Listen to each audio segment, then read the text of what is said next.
अस्सलाम वालेकुम सज्जनों मित्रों बेलियो।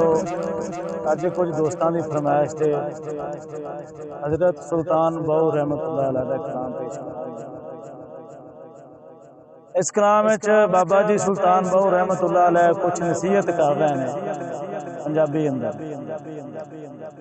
बाबा जी फरमाते ने, नाल को संगी संग न करिए ते कुल नू लाज ना लाइए।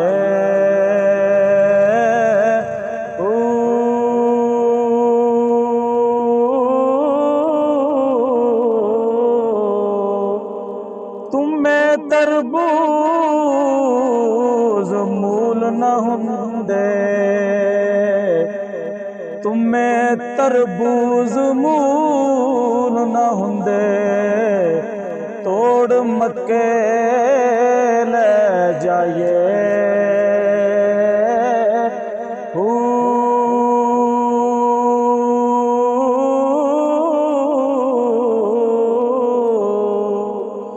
कावां दे बच्चे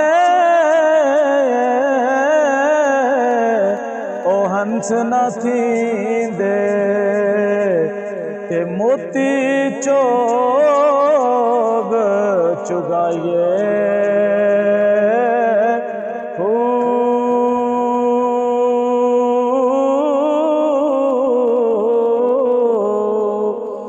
ते खून मिठे हुंदे बाऊ,